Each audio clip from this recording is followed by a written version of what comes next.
Silakan duduk, Bapak Ibu, anak-anak muda. Ya. Kasih dulu senyum.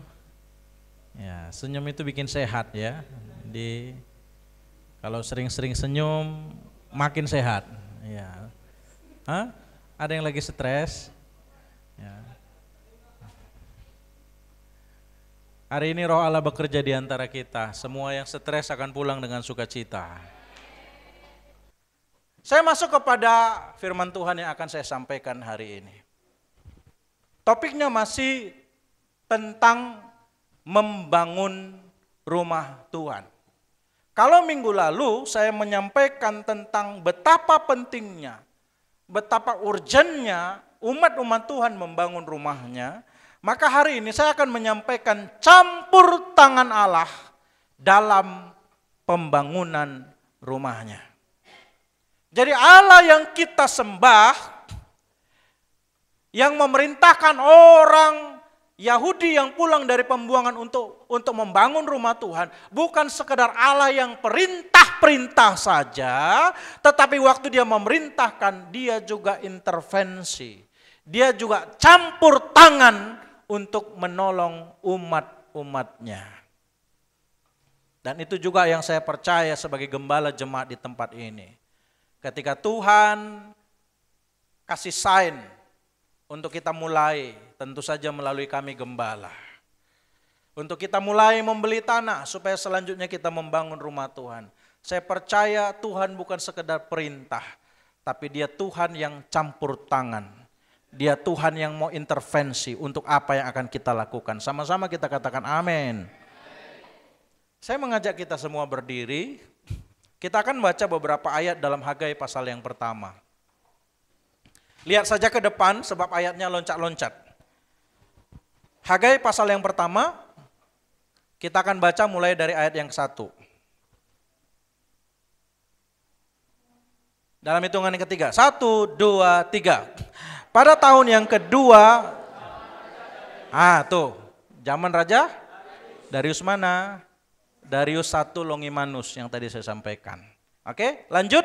Dalam bulan yang ke-6, pada hari pertama bulan itu, datanglah firman Tuhan dengan perantaraan Nabi Hagai kepada Zerubabel bin Shealtiel, Bupati Yehuda, dan kepada Yosua bin Yosadak, Imam besar. Bunyinya, beginilah firman Tuhan semesta alam. Bangsa ini berkata, sekarang belum tiba waktunya untuk membangun kembali rumah Tuhan. Maka datanglah firman Tuhan dengan perantaraan Nabi Hagai. Bunyinya, apakah sudah tiba waktunya bagi kamu untuk mendiami rumah-rumahmu yang dipapani dengan baik, sedang rumah ini tetap menjadi reruntuhan. Ayat yang ke-8, jadi naiklah ke gunung, bawalah kayu,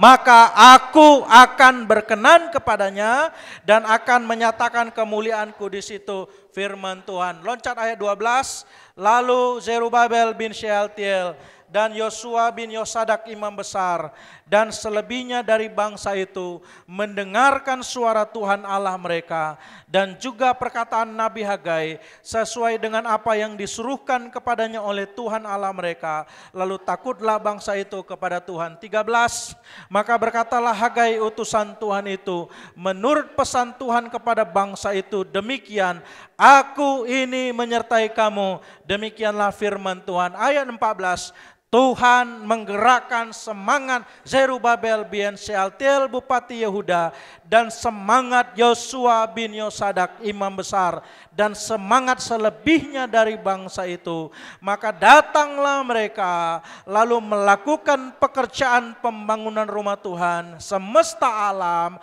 Allah mereka. Jadi hal pertama yang akan Tuhan kerjakan, campur tangan pertama yang Tuhan akan lakukan ketika kita akan memulai pembangunan rumah Tuhan. Ketika umatnya pada waktu itu akan memulai pembangunan rumah Tuhan, Tuhan menggerakkan semangat mereka. Salam beberapa orang, katakan, ayo kita mulai proyek Tuhan dengan semangat. Semangat, semangat, semangat. Silakan duduk, silakan duduk.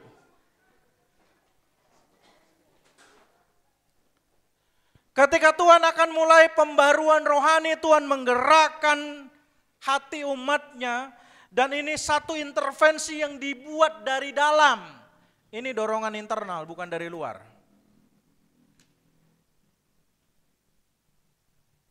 Saya udah khotbah begini pun, kalau memang Tuhan gak kerja, saudara gak semangat. Makanya saya berdoa, Tuhan bekerja. Saya berdoa Tuhan bekerja, Tuhan intervensi di dalam hati kita semua, sehingga kita semua semangat. Amin. Sebab jelas di ayat yang ke-14, Tuhan yang menggerakkan. Jadi ini bukan semangat yang datang dengan menyemangati diri sendiri, enggak. Tuhan yang membuat mereka semangat. Tuhan yang membuat Zerubabel semangat. Tuhan yang membuat imamnya, pendetanya semangat, Yosua. Tuhan yang juga membuat semua umatnya, selebihnya dari bangsa itu untuk bersemangat. Amsal pasal yang ke-18 ayat 14 berkata, orang yang bersemangat dapat menanggung penderitaannya. Jadi walaupun besar, iya kan? Besar visi yang Tuhan kasih. Tapi kita kalau semangat, kita bisa menanggungnya bersama Tuhan. Yang semangat katakan amin. Nah, ini kurang semangat memang. Yang semangat katakan amin. Yeay. Semangat. Semangat aja dulu. Nggak usah pikirkan, Pak Gembala, uang kita masih 100 juta. Semangat aja dulu. Memang kita mau beli tanah 1 M. Iya kan?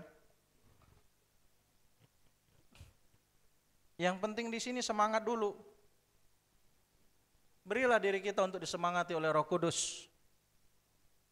Berilah diri kita untuk disemangati oleh firman-Nya. Satu ketika Yesus melayani ada 5.000 orang. Semuanya udah keadaan lapar. Yesus berkata kepada murid-muridnya dalam Yohanes pasal yang ke-6, ketika Yesus memandang sekelilingnya dan melihat bahwa orang banyak berbondong-bondong datang kepadanya, berkatalah ia kepada Filipus, di manakah kita akan membeli roti supaya mereka ini dapat makan? Tapi lihat jawaban Filipus ayat yang ke-7. Jawab Filipus kepadanya, roti seharga 200 dinar enggak akan cukup, bos. Kalaupun kita beli roti seharga 200 dinar, sekalipun masing-masing mendapat sepotong kecil, bos, enggak cukup. Saya berharap enggak ada di sini jemaat mentalitas Filipus. Tuhan bilang langsung main kalkulatornya. Tek. Susah ini Pak Gembala. Susah. Jemaat lagi susah. Semuanya lagi susah. Ini belum waktunya. Kenapa? Karena mikirin yang ada pada kami. Berapalah. Tapi saya berharap kita semua menjadi seperti Andreas. Dia ketemu dengan seorang anak kecil, seorang dari muridnya yaitu Andreas. Saudara Simon Petrus berkata kepadanya, di sini ada seorang anak yang mempunyai 5 roti jelai dan 2 ikan. Tetapi apakah artinya itu untuk orang sebanyak ini? Tapi setidak-tidaknya Andreas, walaupun dia belum yakin bagaimana Yesus bekerja, dan dia bertanya bagaimana Yesus bekerja, setidak-tidaknya dibawanya anak yang punya 5 roti 2 ikan itu. Aku nggak tahu bos, kayak mana bos mau bikin. Yang ku tahu di antara kita yang banyak ini cuma ada 5 roti 2 ikan. Bapak Ibu, semangat dulu yang penting. Semangat dulu, semangat. Kita semangat lah. mau beli tanah, semangat dulu yang penting. Jangan langsung main kalkulatornya. Saudara kalau dapat visi dari Tuhan, ini bukan hanya pembangunan rumah Tuhan. Ini soal kehidupan saudara, soal masa depan saudara. Mungkin saudara mendapat itu visi itu besar dan gak mungkin. Semangat dulu. Jangan langsung main hitung-hitungannya. Tuhan jarang mau pakai orang yang terlalu pandai berhitung. Iya, serius. Aku mau bilang, Tuhan jarang pakai orang yang terlalu pandai berhitung. Bilang ke sebelahnya, jangan pandai kali ngitung, bilang. Iya. Banyak orang begitu datang perintah Tuhan, bukannya taat, ngitung dia langsung. Nggak bisa ini, nggak bisa. Jangan terlalu pandai ngitung lah. Karena selama ini pun saudara ngitung-ngitung gitu juga hidup saudara. Selama ini engkau mencapai hidupmu yang seperti ini dengan hitung-hitunganmu. Hari ini coba belajar hitung-hitungan Tuhan. Yang mau katakan yes. Iya. Tanah 1 M Pak Gembala. Udah ada kutanya arsitek, sipil. Kalau macam tanah kita itu dibangun, 1 M juga itu nanti. 2 M. Uang kita 100 juta. Bagaimana itu mungkin berarti? Yang kita punya hanya 5 roti, 2 ikan.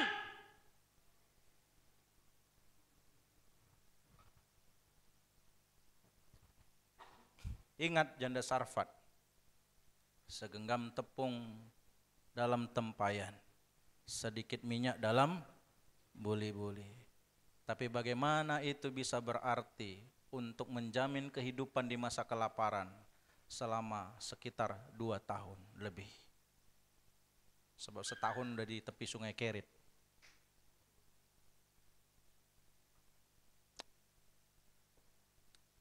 Saudara pernah dengar Pastor Paul Yonggi Cho? Pernah dengar? Yang pernah dengar angkat tangan? Enggak pernah, oke. Tadi. Gelombang 1. Nanti sebentar, lihatlah grup, saya akan bagikan video kesaksiannya, durasinya sekitar setengah jam. Dan saya sendiri diberkati dengan kesaksian itu. Baru-baru juga ini kami dengar, baru minggu ini kami dengar. Jadi ini bukan kesaksian yang sudah lama saya dengar, baru minggu ini, walaupun dia sudah menyaksikannya bertahun-tahun yang lalu. Pastor Paul Yonggi Cho adalah seorang gembala dari sebuah gereja di Korea Selatan, dan nama gereja itu Yoido Full Gospel Church. Gereja Injil Sepenuh, ya mungkin kalau di Indonesia GBYS itu, tapi nggak ada Betelnya dia. GPD Injil Sepenuh juga. Jadi ini memang gereja Pentakosta, aliran Pentakosta, dan didirikan di sebuah pulau khusus, namanya Pulau Yoido. Dan pada masa dia mendirikannya, belum ada transportasi ke pulau itu. Tapi sampai dia bersaksi dan saya dengar kesaksiannya minggu lalu, anggotanya itu sudah 750.000 orang. Pastor ini sudah meninggal sekarang, tapi sampai dia bersaksi waktu itu, anggota gereja itu sudah 750.000 orang, belum cabang-cabangnya, yang rata-rata cabangnya itu punya anggota 3.000 sampai 20.000 satu gereja. Kalau di total seluruh anggota jemaat yang tergabung di bawah pelayanan dan mentoring Pastor Paul Yonggi Cho itu ada sekitar 1,2 juta orang.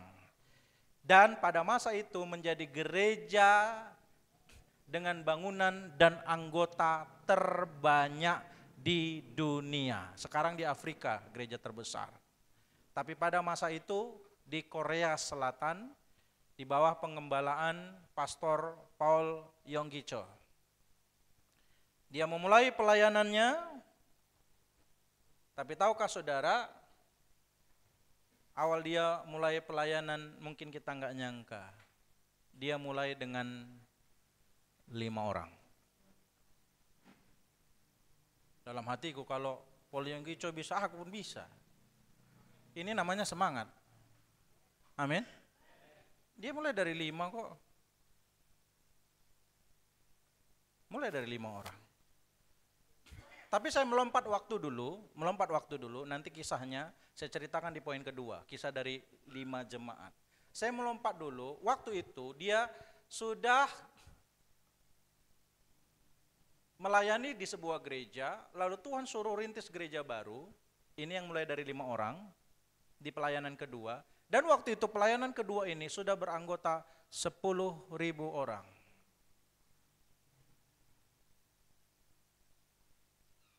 Dia datang ke gereja, dia tidur di karpet gereja, lalu dia berkata, Tuhan, sekarang aku puas, jemaat sudah 10.000. Penghasilan lumayan, rumah bagus, keluarga bagus, aku puas Tuhan. Roh Kudus bicara di hatinya, mulai hari ini kamu selesai dengan gereja ini, karena kamu bilang begitu. Terkejut dia.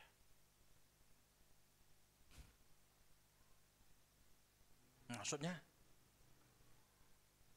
sekarang kamu mengundurkan diri dari gereja itu, aku perintahkan kamu untuk buka gereja baru dan bangun gedung dengan kapasitas 10.000 orang.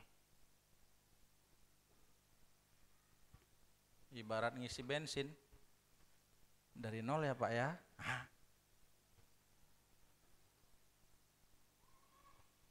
Selama ini di pelayanan kedua yang 10.000 orang itu, dia dibantu oleh pasangan hamba Tuhan Dr. John Hudson dan ibu mertuanya yang seorang pendoa syafaat yang luar biasa. Di masa-masa dia melayani yang 5 orang, dia bilang, aku banyak berdoa. Aku bisa berdoa 5 jam satu hari.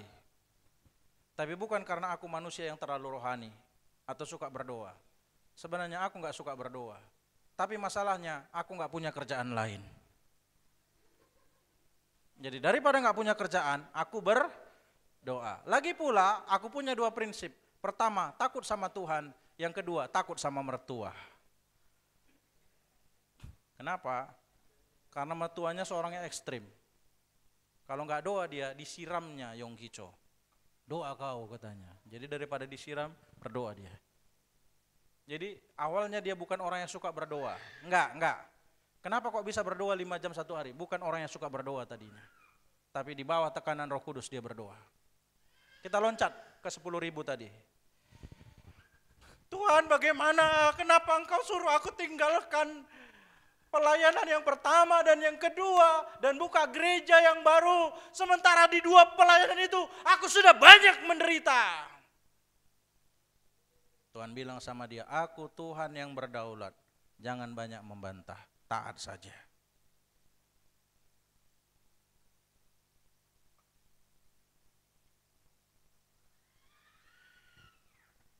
Dia dapat visi dari Tuhan. Tapi tahukah saudara, di tabungan mereka waktu itu hanya ada uang $1.000. Sementara untuk membangun sebuah gedung dengan kapasitas 10.000 orang dibutuhkan uang jutaan dolar.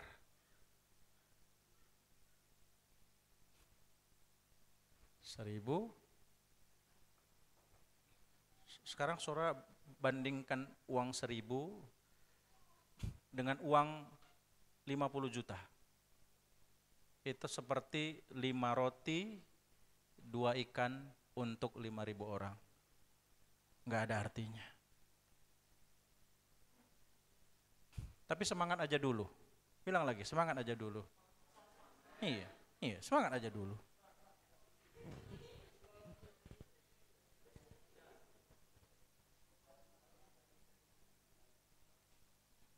Setelah dia terima visi Tuhan, dia coba sharing dengan penatua dan diaken di pelayanan yang kedua.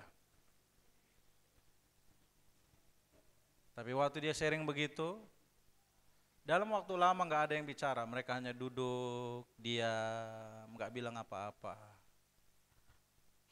Tapi akhirnya ada seorang penatua yang memberanikan diri berdiri dan berkata, Pak Pendeta, Bapak masih muda, dan Anda tidak tahu situasi perekonomian dunia. Ini bukan waktunya untuk membeli tanah dan membangun gereja. Seluruh bangsa kita sedang menderita. Krisis sedang terjadi di Korea. Nggak mungkin kita bisa dapat uang jutaan dolar untuk membeli tanah dan membangun gereja. Sharingnya nggak ada hasil. Dia pulang ke rumah, dia tutup mata, dia berdoa. Waktu dia berdoa sama Tuhan, Tuhan ngomong sama dia, kapan aku suruh kau sharing sama majelis gerejamu?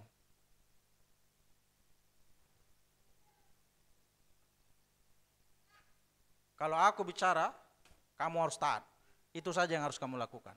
Nggak usah bahas-bahas lagi apa yang kuperintahkan ini.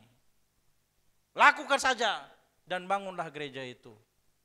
Tuhan mah ngomongnya enak. Lakukan saja dan bangunlah. Di tabungannya berapa Bapak Ibu? $1.000. Untuk membangun yang Tuhan suruh butuh berapa? Jutaan dolar. Mulai saat itu dia mulai pegang visi itu. Dia berdoa.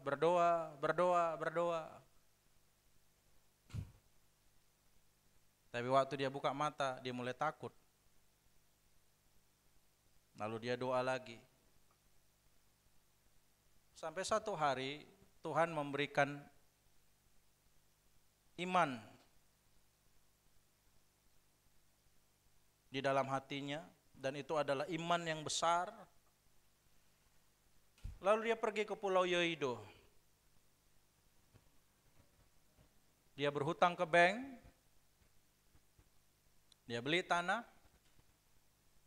Dia tanda tangan dengan kontraktor untuk membangun gereja tanpa dia punya uang. Ini sebenarnya antara iman dengan nekat, bahkan kalau orang dunia bilang antara nekat dengan bodoh.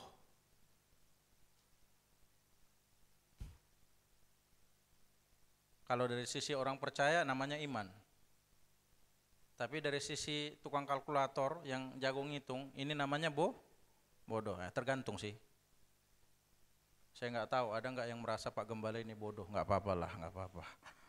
Sebab ternyata Poli Yongkicho itu sering dianggap bodoh juga oleh jemaatnya.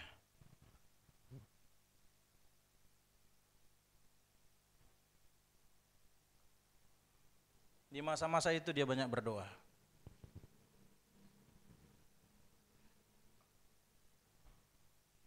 Dia mulai menghabiskan kebanyakan hidupnya dalam doa. Kenapa? Karena waktu dia membuka matanya dia melihat kenyataan, dia gemetar. Tapi ketika dia berdoa, dia bisa menghidupi visi Tuhan. Dan dia tahu tangan Tuhan sedang bekerja. Tapi apakah semuanya mulus? Tidak. Mulai dibangun dengan pertolongan Tuhan. Tapi terjadi perang besar di Israel namanya perang Yom Kippur. Dan perang itu mengakibatkan keruntuhan ekonomi banyak negara, sebab bagaimanapun Israel itu pengaruh ekonominya besar di dunia, termasuk keruntuhan ekonomi Korea Selatan. Banyak di antara jemaat-jemaatnya udah miliarder,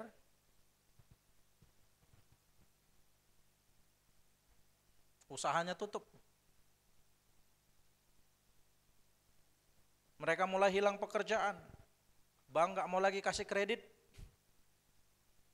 Kreditur mulai datang kepadanya dan menagih hutang. Yongkicho jatuh ke titik terbawah kehidupan pelayanannya. Dia diambang kebangkrutan. Dan di tengah-tengah situasi yang berat itu mereka berkumpul di sebuah gedung bawah tanah di gereja yang dibangun dan belum selesai itu. Setiap malam mereka berdoa. Mereka mencurahkan hati kepada Tuhan. Mereka berdoa sungguh-sungguh. Sebab memang kalau secara manusia tidak mungkin untuk dapat jutaan dolar di masa krisis Korea Selatan pada masa itu. Dan mereka tahu mereka menuju kebangkrutan.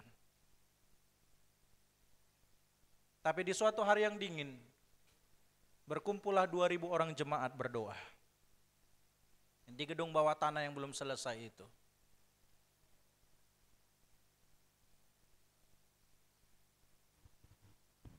Semua berdoa dalam keputusasaan. Kalau dibilang semangat, sebenarnya udah kurang semangat.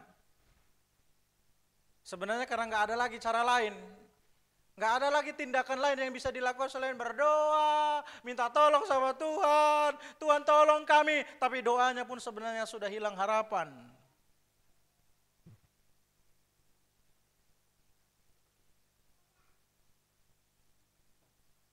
Lalu muncullah seorang wanita tua yang berjalan ke depan, jalannya pun sudah gemetar. Sebab waktu itu usianya sekitar 80 tahun.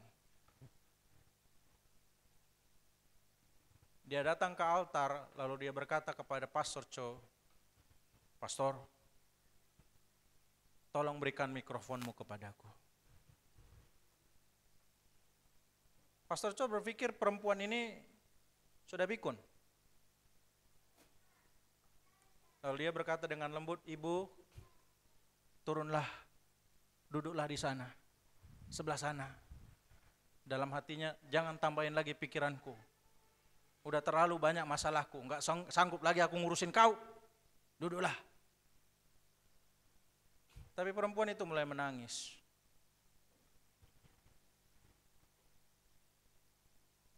Dia bilang, Pastor, kasih mikrofonmu.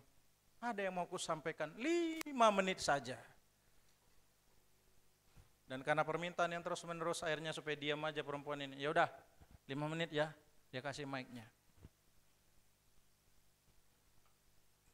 Lalu wanita tua itu mulai berbicara dengan mikrofon. Dia berkata, teman-teman, selama ini kita sudah berdoa kepada Tuhan. Kita sudah datang kepada Tuhan. Aku sendiri seorang janda yang sudah tua. Aku tidak lagi punya suami. Aku tidak punya anak. Aku tidak punya penghasilan. Aku hidup karena didukung oleh pemerintah Korea. Jadi di Korea itu orang-orang lansia itu dikasih makan oleh negara. Aku hidup karena disupport oleh pemerintah Korea. Tapi aku bersyukur aku diselamatkan oleh pelayanan Pastor Cho. Dan aku tahu tidak lama lagi aku akan ke surga. Aku datang tiap malam ke tempat ini untuk berdoa supaya Tuhan menolong agar gedung yang kita doakan ini bisa selesai pembangunannya. Tapi aku berpikir dalam hatiku,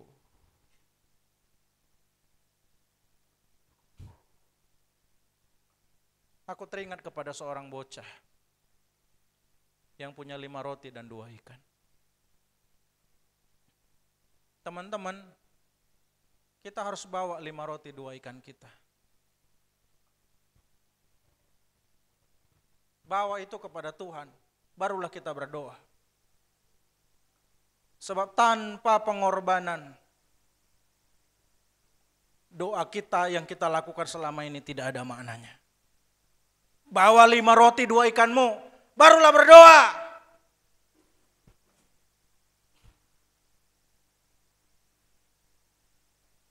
Tiba-tiba perempuan itu mengeluarkan sebuah barang yang dibungkus dengan kertas koran yang sudah kuning. Dan di dalamnya ada 2 benda yang mengejutkan. Bukan emas, bukan perak. Ternyata kertas kuning itu berisi sebuah mangkok kecil untuk makan dan sumpit. Saudara tahu orang Korea makan dengan Mangkok bukan dengan piring. Tahu ya? Mangkok plastik itu. Biasa dipakai untuk cetakan kalau di rumah makan. Dia bawa sebuah mangkok yang sudah tua. Dan dia bawa sumpit itu. Dia angkat di hadapan 2.000 orang. Dia berkata, aku seorang wanita miskin. Hanya 2 benda ini yang kumiliki sebagai hartaku di dalam hidupku. Dan aku tahu tidak lama lagi aku akan kembali ke surga. Tapi kalau aku tidak membawa 5 roti, 2 ikanku kepada Tuhan, doaku tidak ada maknanya. Pastor Cho, kiranya engkau berkenan menerima mangkuk dan sumpitku ini sebagai persembahanku untuk pekerjaan Tuhan. Hati Pastor Cho hancur. Dalam hatinya, karena aku terima visi dari Tuhan, lalu bahkan perempuan ini sampai tereksploitasi demikian. Pastor Cho jangan ragu untuk menerimanya. Aku bisa makan dengan alas kardus dan aku bisa pakai tanganku untuk makan. Tapi Pastor Cho berkata, nenek, aku tidak bisa menerima pemberianmu. Lebih baik aku berhenti melayani daripada aku terima mangkok dan sumpit yang engkau pakai sehari-hari untuk makan. Kelewatan aku kalau aku terima persembahanmu ini. Tapi nenek itu kemudian menangis. Dia berkata, apakah karena aku miskin dan karena pemberianku ini tidak ada artinya dibandingkan apa yang kita butuhkan. Tapi waktu itu Roh Kudus mulai bekerja dengan kuat. Roh Kudus memakai dorongan dari wanita tua ini. Roh Kudus hingga pada setiap jemaat tidak ada yang dilawat, yang tidak dilawat Tuhan. Semuanya mulai menangis dalam doa, semuanya mulai menangis, lalu mulai bangkit iman di dalam hati mereka. Mulai bangkit semangat dalam hati mereka. Ada seorang bapak yang berdiri dengan semangat, lalu dia berkata, aku mau persembahkan rumahku kepada Tuhan. Ada seorang bapak yang lebih muda lagi, dia bangkit berdiri, aku mau persembahkan setahun gajiku untuk Tuhan. Ada seorang anak muda yang berdiri, aku mau persembahkan uang jajanku setahun untuk Tuhan. Roh Kudus membangun semangat yang begitu radikal di dalam hati mereka. Dan dalam satu malam, terkumpullah uang lebih dari $1 juta.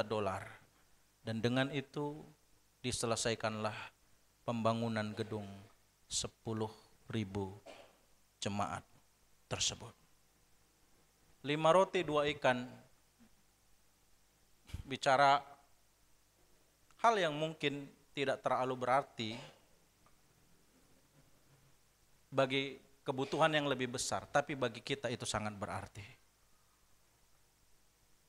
Bagi anak kecil 5 roti 2 ikan itu sangat berarti baginya.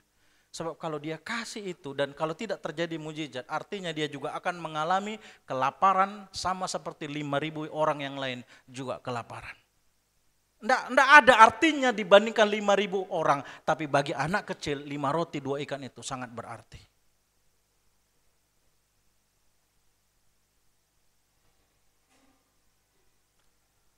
Untuk pembangunan jutaan dolar, sebuah mangkok tua dan sebuah sumpit tidak ada artinya sama sekali. Tapi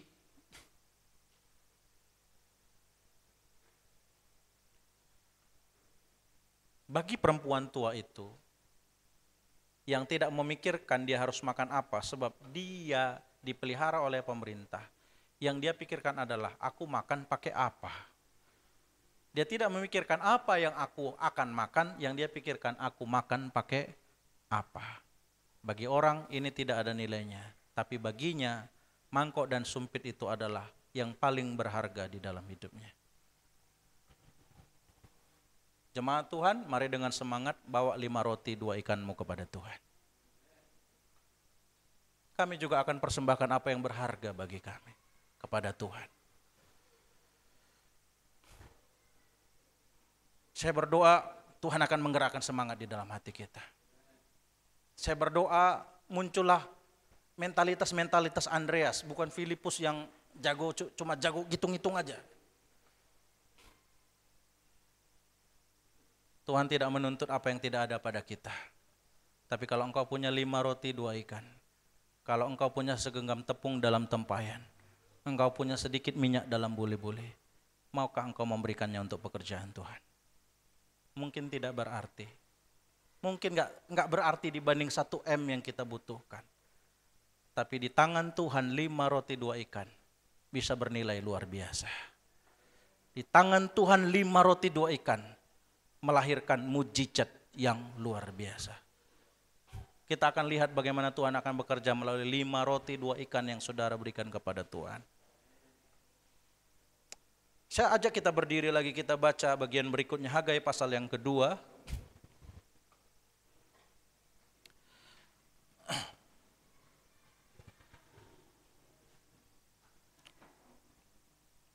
Ayat pertama sampai ke-6, nanti loncat ayat yang ke-10. Kita baca bersama-sama dalam hitungan ketiga. 1, 2, 3. Pada hari yang ke-24, pada tahun yang kedua zaman Raja Darius, dalam bulan yang ke-7, pada tanggal 21 bulan itu, katakanlah kepada Zerubabel bin Shealtiel, Bupati Yehuda, dan kepada Yosua bin Yosadak imam besar, dan kepada selebihnya dari bangsa itu demikian, masih adakah di antara kamu yang telah melihat rumah ini dalam kemegahannya semula? Rumah mana yang dimaksud? Rumah Tuhan yang didirikan oleh Raja Salomo yang megah itu. Lanjut. Dan bagaimanakah kamu lihat keadaannya sekarang? Bukankah keadaannya di matamu seperti tidak ada artinya? Ayat yang kelima, tetapi sekarang kuatkanlah hatimu, hai Zerubabel, demikianlah firman Tuhan. Kuatkanlah hatimu, hai Yosua bin Yosadak imam besar. Kuatkanlah hatimu, hai segala rakyat negeri, demikianlah firman Tuhan. Bekerjalah, sebab aku ini menyertai kamu.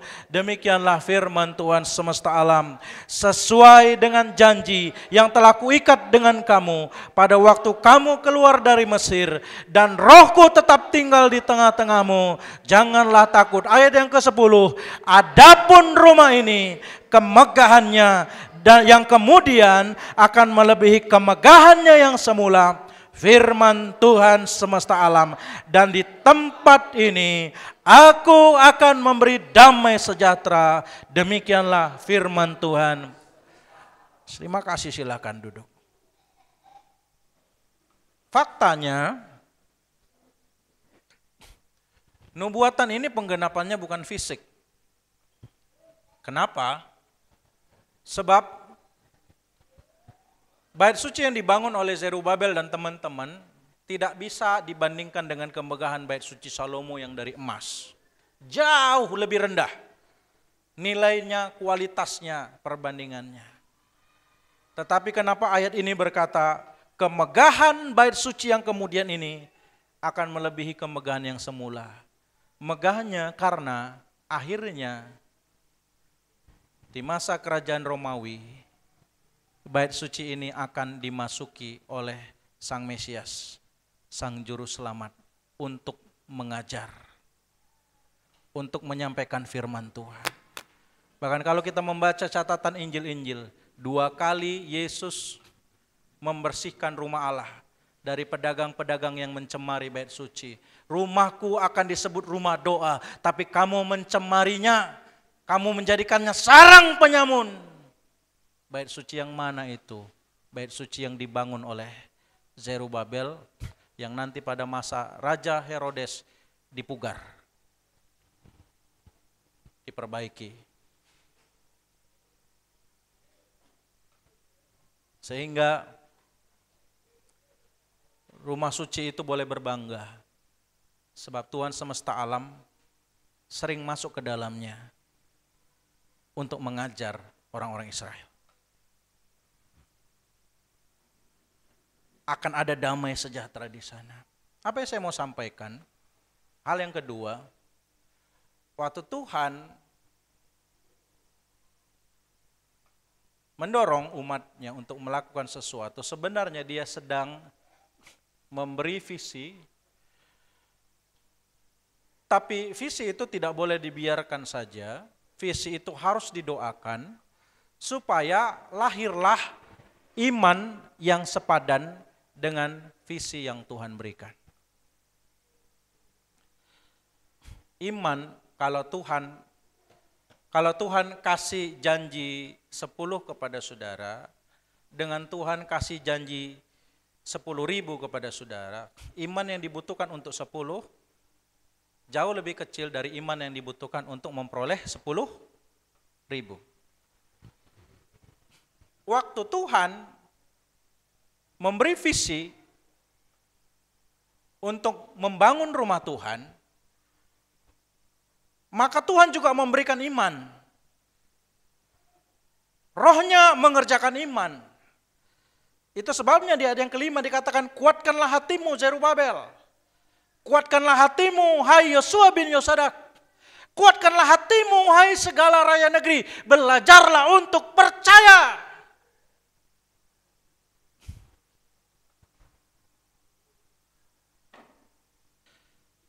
Orang-orang yang jago matematika itu perlu belajar melihat visi Tuhan, mendoakan visi, supaya lahirlah iman yang sepadan. Saya kembali menceritakan Pastor Yonggi Cho. Tadi saya janji mulai awal pelayanan. Dia mulai melayani tahun 58 di kota Seoul, Korea. Seoul itu ibu kota Korea. Bersama ibu mertuanya, seorang pendoa syafaat yang luar biasa, yang akan siram dia kalau dia nggak berdoa. Waktu itu Korea sangat miskin pasca perang Korea, Korea Utara, Korea Selatan, sehingga seluruh bangsa dicampakkan kepada kekacauan, chaos. Orang-orang miskin dan bangkrut ada di mana-mana. Dan di masa itulah Paul Yonggi Cho dipanggil oleh Tuhan untuk melayani.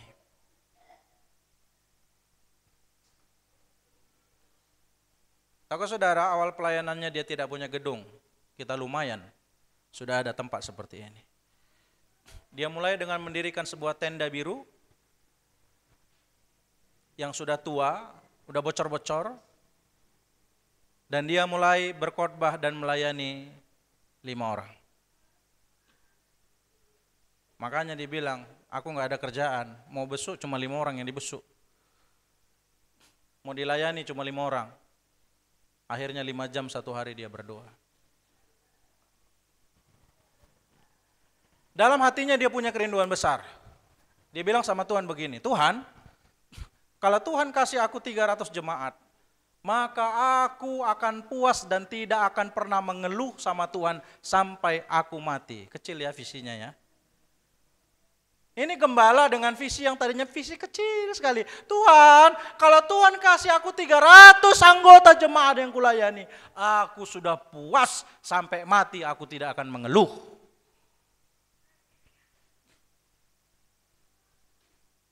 Tapi anehnya setiap kali dia berdoa di dalam roh, Tuhan memperlihatkannya bukan 300 orang, tapi 3.000 orang. Tapi setiap kali dia melihat itu, dia agak merasa ngeri dengan dirinya sendiri. Jangan-jangan dia sudah terlalu stres dan mulai gila. Dia berpikir dia berhalusinasi atau gimana.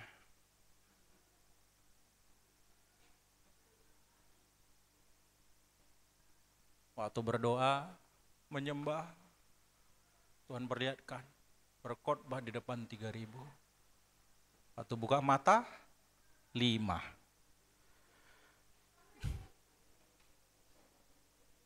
Saudara ngerti maksud saya? Itulah visi. Berdoa, tanah 1 M, 500 orang.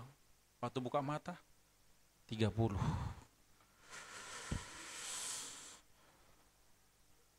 Waktu berdoa, 3.000, 5.000.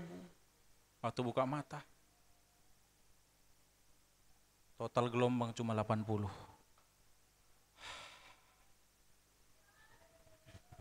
Waktu berdoa 2M, 5M, 10M. Waktu buka mata lihat bendara hitung persembahan. 2.000, 2.000, 1.000, 2.000, 2.000, 1.000. Sekali-sekali 5.000, sekali-sekali 10.000, 2.000 lagi.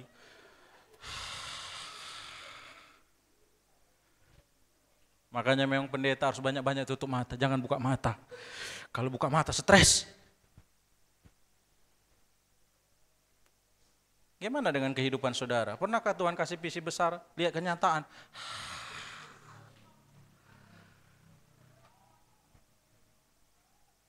Nanti ku kasih kamu suami, pengusaha, kaya, takut akan Tuhan.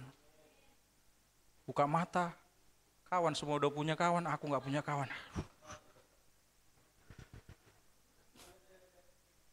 Kalau Tuhan kasih visi, saudara, kalau Tuhan, ini memang pengalaman hamba Tuhan sekali ini memang. Sering doa dengan kenyataan beda ya. Iya ya. Kalau Tuhan kasih visi, tutup mata saudara berdoa. Jangan sering-sering buka mata. Stres. Bukan mati, bukan minum racun, enggak. Tutup mata berdoa.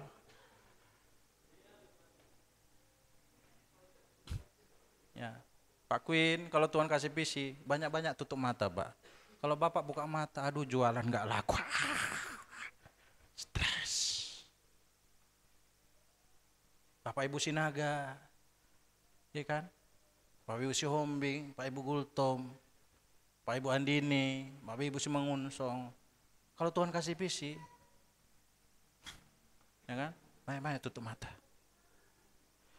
Oh, nanti anakmu yang satu jadi pendeta, satu jadi pengusaha. Oh, puji Tuhan, haleluya.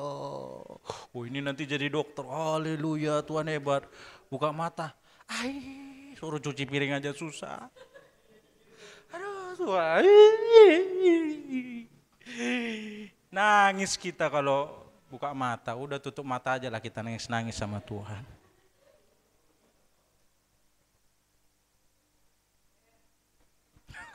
Haleluya. Nanti kau pakai luar biasa. Oh Tuhan, ajaib Tuhan. Buka mata, sakit kali di sini. Penyakit di dalam tubuh.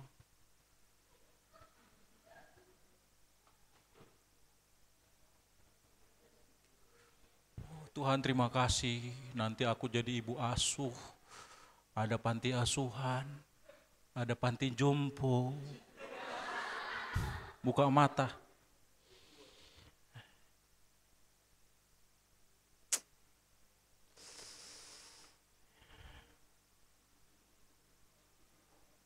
Siapa yang sering elus-elus dada? Yang penting terima dulu visi dari Tuhan. Amin.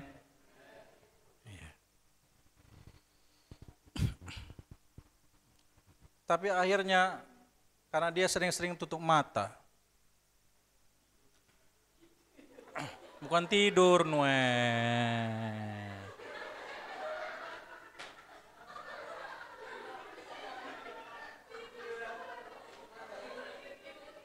Dengar Noel.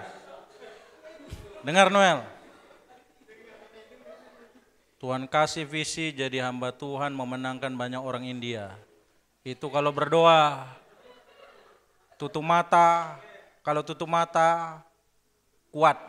Buka mata, aduh bapak aja belum selamat, mama aja belum selamat, abang aja nggak akur, dan lain sebagainya. Hidupku aja kayak gini, banyak-banyak kau tutup mata Noel. Bukan tidur Noel. Berdoa. Segera dia dicuci otak oleh Roh Kudus. Gini loh saudara, gini. Dengar, untuk mujizat terjadi, Korintus mengajarkan kita ada satu karunia Roh Kudus yang namanya iman. Dan ini adalah iman yang besar. Iman ini kita nggak bisa produksi sendiri. Dengar baik. Ini iman yang kita nggak bisa produksi sendiri. Ini bukan iman dengan, wah kukuatkanlah, kupercayalah. Enggak, ini iman hanya bisa dikerjakan Roh Kudus. Dan sesudah kita memperoleh iman itu, mujizat terjadi. Tapi, untuk sampai kepada iman yang sepadan, perlu banyak-banyak tutup mata. Doa. Doa, persekutuan dengan Tuhan, akhirnya mencuci otaknya.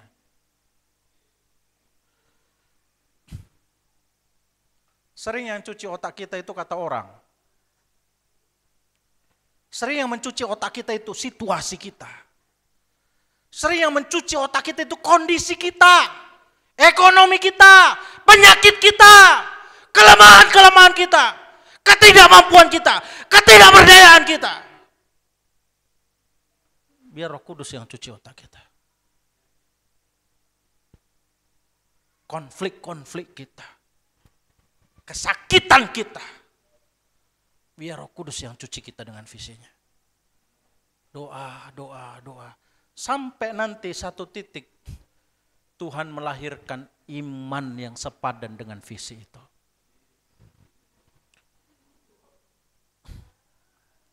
Visi itu diteguhkan terus oleh Roh Kudus. Dalam tanda kutip Yonggi Cho mulai merasa dirinya hamil 3.000 orang. Seperti seorang perempuan yang hamil seorang anak. Dia merasa dia seorang yang gembala yang sedang hamil 3.000 orang. Dan semenjak dia merasakan perasaan yang demikian, dia mulai berjalan dengan gagah seolah-olah dia pendeta 3.000 orang. Tapi begitu masuk gereja 5 orang.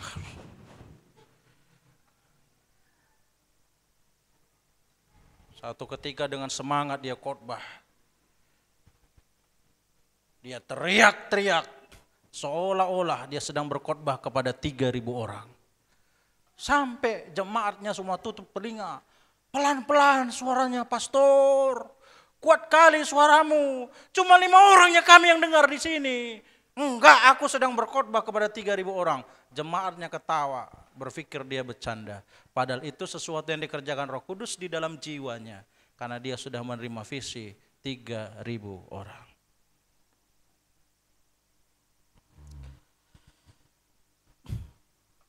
Tahun 59 datanglah suami istri Dr. John Hudson.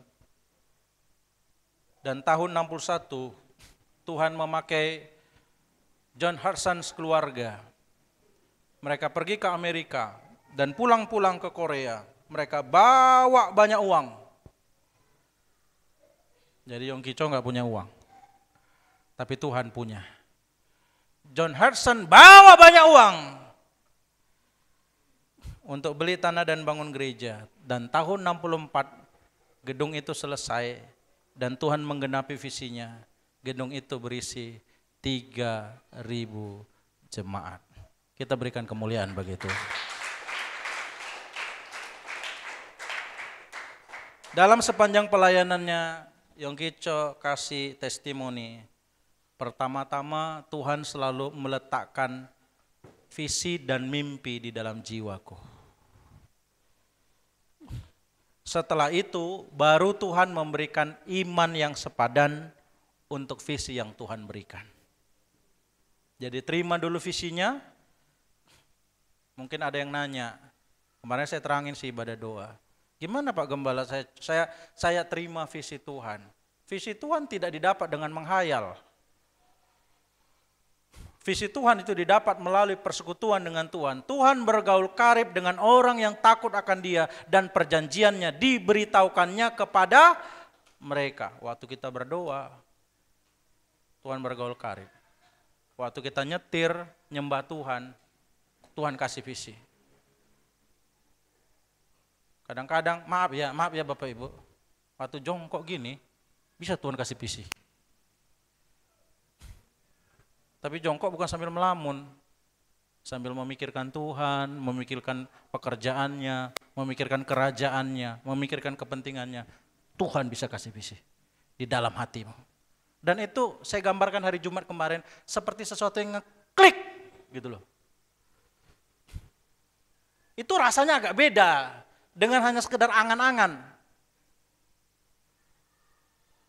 Beda itu rasanya. Dia ngeklik di dalam hati saudara. Nah, kalau udah ketemu dengan yang ngeklik itu, mulailah berdoa, banyak-banyak tutup mata. Kenapa? Karena engkau akan berhadapan dengan kenyataan. Dan kalau saudara nggak berdoa, visi saudara akan dilindas oleh kenyataan. Banyak orang terima visi dari Tuhan, tapi visinya dilindas oleh kenyataan hidupnya. Banyak orang terima visi dari Tuhan, tapi visinya itu dilindas oleh kelemahannya, oleh kekurangannya, oleh keterbatasannya, oleh ketidakberdayaannya. Banyak-banyak tutup mata, supaya visi saudara nggak kelindas.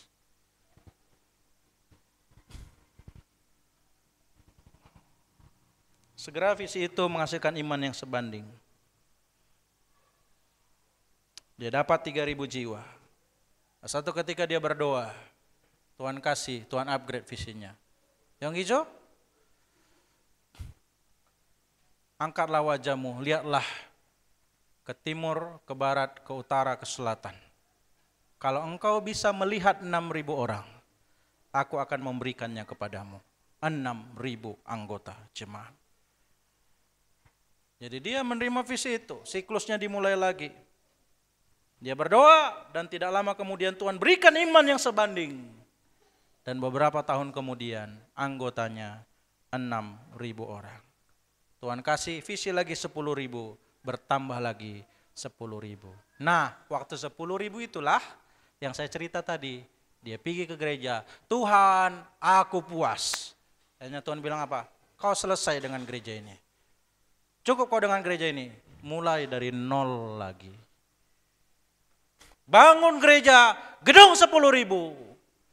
Dia mulai hamil dengan visi Tuhan, walaupun sempat putus asa. Tapi Tuhan memakai seorang perempuan dengan 5 roti 2 ikan, dengan mangkok makan dan sumpit, menggerakkan hati jemaat yang ada. Dan akhirnya 10.000 jiwa dengan gedung kapasitas 10.000.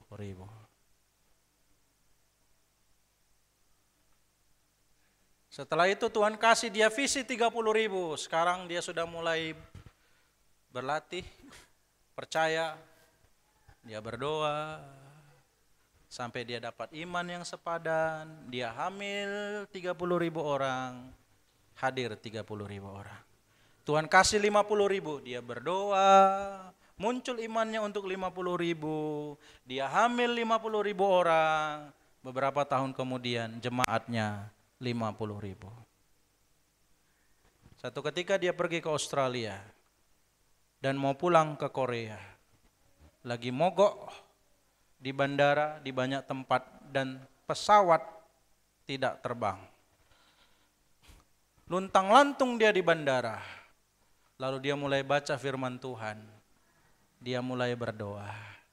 Dan waktu dia berdoa, Tuhan kasih visi baru 100.000 orang.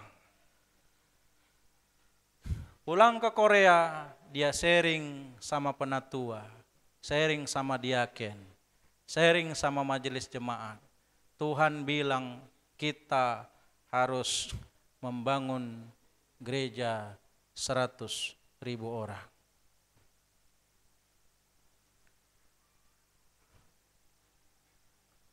Baginya sebenarnya ini nggak mungkin. Tuhan sanggupku itu hanya 50.000. Aku ini bukan orang pintar manajemen. Tuhan bilang, aku berdaulat dan aku yang memampukan. Akhirnya jadi 100.000. Tapi satu ketika Tuhan bilang, angkatlah mukamu, lihatlah ke timur dan barat, utara dan selatan. Kalau engkau bisa melihat 500 juta, ini kayak dongeng ya. Tapi ini kenyataan. Kalau engkau bisa melihat 500.000 orang, aku akan berikan 500.000 orang. Wah, sudah pengalaman berkali-kali. Dia datang ke gerejanya, dia sharing sama jemaat, dia sharing sama diaken, dia sharing sama penatua, dia sharing sama majelis jemaat, dia sharing sama seluruh umat. Tiba-tiba berdiri 2 orang penatua dan berkata, Pak Gembala nabi palsu. engkau mencoba untuk mengeksploitasi jemaat, kami akan melawanmu sampai akhir. Yonggi Cho berkata, aku hamba Tuhan, aku terima visi dari Tuhan, aku harus taat kepada Tuhan.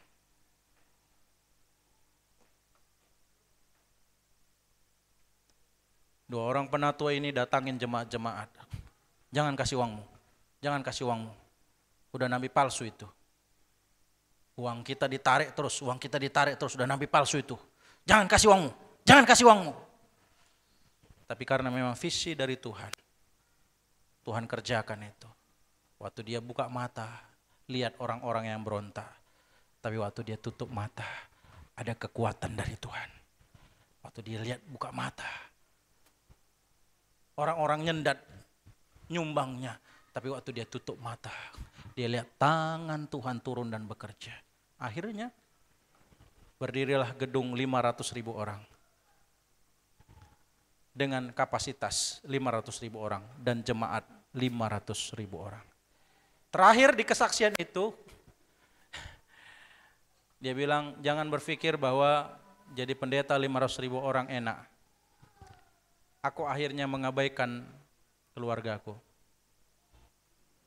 Anak-anakku gak ada yang mau jadi pendeta. Kenapa? Kami hanya kenal kamu waktu kamu di mimbar. Kamu gak ada di rumah. Sebab kebanyakan akhirnya dia di gereja, jarang ke rumah. Itu juga betapa pentingnya memang sepakat dalam keluarga. Kalau nggak sepakat susah memang menjalani visi Tuhan. Suami istri harus sepakat. Dia bilang sama istrinya, udahlah aku udah puas. Udah ini yang terakhir 500.000. Tiba-tiba Tuhan bicara 1 juta. Padahal dia udah janji sama istrinya nggak nambah-nambah lagi. Dan dia menyampaikan nubuat itu waktu mereka sama-sama berdoa. Udah kuduganya, kau nggak akan bisa dihentikan. Ya udahlah, jalan aja kata istrinya. 1 juta. Waktu dia bersaksi dan menyampaikan kesaksian itu, anggota gerejanya sudah 750.000 orang. Kalau ditambah dengan satelit-satelit dan cabang-cabang mereka dan beberapa pelayanan yang sudah dilepaskan dari mereka, yang rata-rata anggotanya 3.000, 5.000, bahkan 15.000 sampai 20.000, di total keanggotaan mereka 1,2 juta jiwa. Dari berapa orang Pastor Paul Yonggi Cho memulainya? Dari 5 orang. Dan waktu dia mati, bahkan sebelum dia mati, gereja ini sempat menjadi ikon gereja dunia sebab menjadi gereja dengan gedung dan pelayanan terbesar di dunia pada masa itu. Tapi jemaat-jemaat yang radikal yang mau ikut visi Tuhan melalui gembala, Tuhan berkati. Banyak jemaatnya yang jadi miliarder, jadi pengusaha-pengusaha, orang-orang hebat. Dan kalau saudara tahu, di masa-masa di mana produk Korea masuk ke pasar dunia, bahkan mengalahkan produk-produk Jepang, itu adalah masa-masa pelayanan Pastor Paul Yonggi Cho. Dan banyak di antara pengusaha-pengusaha hebat itu adalah jemaat dari Paul Yonggi Cho. Jadi Tuhan bukan hanya berkati gembala, Tuhan bukan hanya berkati pelayanan, tapi juga Tuhan memberkati semua jemaat-jemaat yang mau menghidupi visi Tuhan. Yang terakhir, singkat 2-3 menit kita akan baca. Sebab beginilah firman Tuhan semesta alam. Sedikit waktu lagi maka aku akan menggoncang langit, bumi, laut dan darat. Aku akan menggoncangkan segala bangsa, sehingga barang yang indah-indah kepunyaan segala bangsa datang mengalir. Maka aku akan memenuhi rumah ini dengan kemegahan. Firman Tuhan semesta alam, sebab kepunyaanku lah perak dan kepunyaanku lah emas. Demikianlah firman Tuhan semesta alam. Yang kita punya mungkin hanya 5 roti 2 ikan. Banyak yang kita enggak punya, banyak yang kita enggak bisa. Disinilah Tuhan campur tangan, menyediakan dan mencukupkan kebutuhan kita. Faktanya pada masa itu, Tuhan mengirimkan tangan raja-raja. Darius sempat menghentikan pembangunan. Raja-raja sempat ragu karena dihasut. Tapi tangan Tuhan bekerja. Tuhan membuka hati para raja, Tuhan membuka hati para bupati-bupati, sehingga mereka support pembangunan rumah Tuhan. Sampai di masa Zerubabel itu diselesaikanlah pembangunan rumah Tuhan dengan dorongan nubuatan dari Nabi Hagai dan Nabi Zakaria. Saudara-saudara yang dikasihi Tuhan, biarlah Roh Kudus bekerja di dalam hati kita, memberikan kita semangat, memberikan kita visi dan iman yang sepadan. Dan di dalam yang kita tidak bisa, Tuhanlah yang akan menyediakan dan mencukupkan kebutuhan kita semua.